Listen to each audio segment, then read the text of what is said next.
Hello বন্ধুরা, দেখো আমি সৌম্যর মা। আজকে তোমাদেরকে একটা জিনিস দেখাচ্ছি। এটাকে চিনতে পারছো? এটা কে বলো তো? এটা হচ্ছে তোমাদের সৌম্য। দেখো, ন্যাড়া হয়ে গেছে বলে লজ্জা পাচ্ছে। সে ক্যামেরাতে কিছুতেই আসবে না। আমাকে বলছে না, আমার বন্ধুরা দেখে হাসবে, আমি ন্যাড়া হয়ে গেছি। তো দেখো, ওর বাবা ওকে চুলটা কাটিয়ে নিয়ে এসছে। ওকে কেমন লাগছে তোমরা একটু জানাও, ওকে একটু উৎসাহ দাও। ও বেচারা কষ্ট মনের দুঃখে বসে আছে। তো তোমরা একটু বলো কমেন্ট করে যে চুলটা কেটে ওকে ভালোই লাগছে, খারাপ লাগেনি। তো ও হচ্ছে বলেছে, আমাকে রিকোয়েস্ট করেছে যে মা, বাবা আগের দিন দেখিয়েছে রেসিপি, তুমি দেখাও একটা। তো আমি তো নর্মাল যেরকম রান্না করি সেরকমই রান্না করি রোজ সকাল বিকাল, তোমরা তো জানোই। তো রাত্রেবেলাও আমাদের সিম্পল মেনু হচ্ছে, তো তোমাদেরকে সেটাই দেখাবো ওর রিকোয়েস্টে। তো সৌম্য বলেছে যে তুমি দেখাও। তোমরা দেখো, এই যে কুমড়ো নিয়ে এসছে ওর বাবা বাজার থেকে। তো এই কুমড়োর তরকারি করব, যেটা তোমাদের ঘরে নর্মাল সবাই খাও, তোমরা খেয়েছো কুমড়োর তরকারি, জানো কেমন হয়। তো এই কুমড়োই আজকে করব। তো কুমড়োর রেসিপিটা তোমরা তো সবাই জানো, তবুও তোমাদের সাথে ভাবলাম যে একটু দেখিয়ে দিই।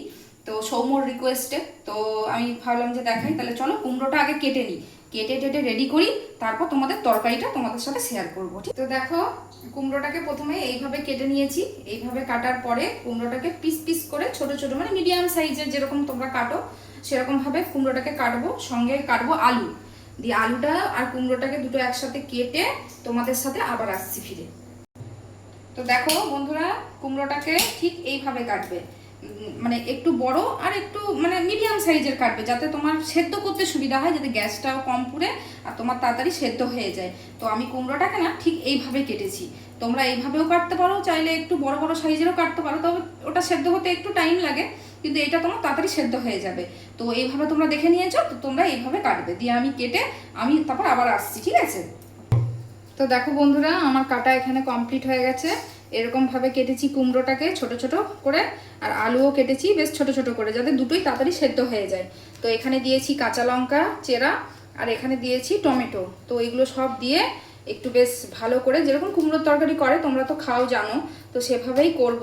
তো তোমরা দেখতে থাকো। মানে এই যে কড়াতে তেলটা দিয়ে দিয়েছি, কড়াতে তেলটা হালকা গরম হোক, হালকা গরম হলে তারপর আমি এতে একটু পাঁচ ফোড়ন, শুকনো লঙ্কা দিয়ে ফোড়ন দিয়ে কুমড়োর তরকারিটা আমি বসাবো।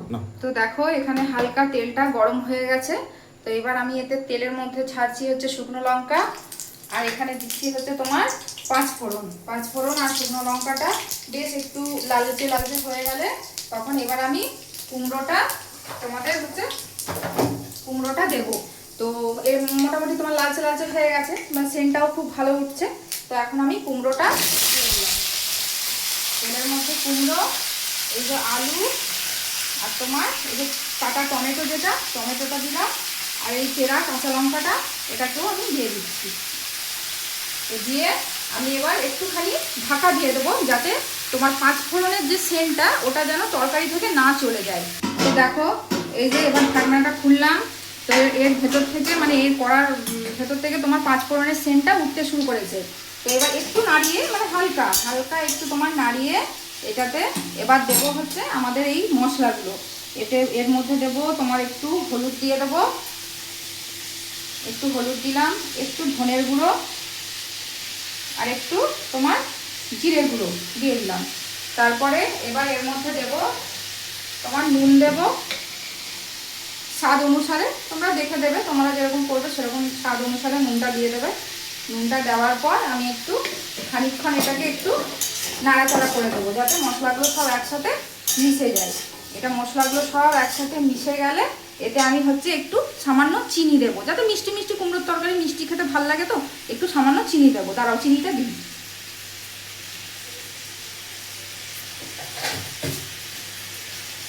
এই যে চিনিটা আমি অল্প করে, মানে যাতে বেশি মিষ্টি না হয়, কুমড়ো তো এমনিতেই মিষ্টি থাকে, আর হালকা সামান্য মিষ্টি আমি দিলাম এতে। দিয়ে আমি কি করবো এবার, দিয়ে এতে ভালো করে এটাকে একটু নাড়িয়ে, তবে কিন্তু মাথায় রাখতে হবে, এতে কিন্তু জল দেওয়া যাবে না, কুমড়ো থেকে জল ছাড়ে। তো আমি কোনো জল দেবো না এতে। আমি কি করব, এবার এটাকে এমনি চাপা দিয়ে দেবো। এবার এটা আস্তে আস্তে হতে থাক। তো দেখো, বসিয়ে তো গেছিলাম, তো এবার একটু উঠিয়ে দেখছি যে তরকারিটা কতদূর হয়েছে। তো তোমরা এখানে দেখতে পাচ্ছ কুমড়ো থেকে কতটা জল বেরিয়েছে।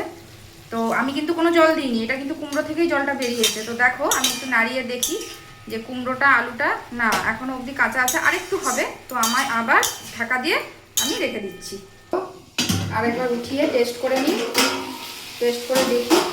দেখো এর কিন্তু জল সব শুকিয়ে গেছে। তো আমাদের এখানে কিছু কারেন্ট চলে গেছিলো, এইমাত্র কারেন্ট এলো। তো দেখো কুমড়োর কিন্তু জল পুরো শুকনা হয়ে গেছে। তো আমি একটু নাড়িয়ে দেখি। হ্যাঁ, খুব সুন্দর সেন্ট বেরোচ্ছে, ভালো কিন্তু গন্ধ উঠেছে। তো আলুটা দেখি, হ্যাঁ দেখে যাও আলুও কিন্তু সেদ্ধ হয়ে গেছে। তো আমার তরকারি কিন্তু এখানে রেডি। এবার শুধু একটু হালকা করে সব কিছু মিশিয়ে আমি এটাকে এবার নামিয়ে দেবো। তো তোমাদের মানে রেসিপিটা যদি ভালো লাগে তোমরাও ঘরে করতে পারো। তোমরা তো ঘরে করো কুমড়োর তরকারি যেরকম করো, তো আমাকেও জানাও তোমরা কিভাবে করো কুমড়োর তরকারি। আমি তো এইভাবেই করি, তো তোমরা কিভাবে করো আমাকে একটু জানাও। তো দেখো এটা হচ্ছে তরকারির ফাইনাল লুকটা দেখে কেমন লাগছে তোমরা জানাও। তোমাদের যদি ভালো লাগে তোমরাও ঘরে ট্রাই করো। আর কুমড়োর তরকারি সবাই খেয়ে থাকে, আমি এইভাবে বানাই। তো তোমাদের যদি ভালো লাগে কুমড়োর এই তরকারিটা রেসিপিটা, তাহলে আমাকে একটু জানাও, কমেন্ট করো। আর তোমরা কিভাবে করো আমাকে সেটাও একটু লিখে পাঠাও কমেন্টের মাধ্যমে। তো আমার কিন্তু এখানে কমপ্লিট। এবার শুধু আমি রুটি করব, রুটি করলেই আমার হয়ে যাবে। তো আমি এটা ঢাকা দিয়ে রেখে দিচ্ছি।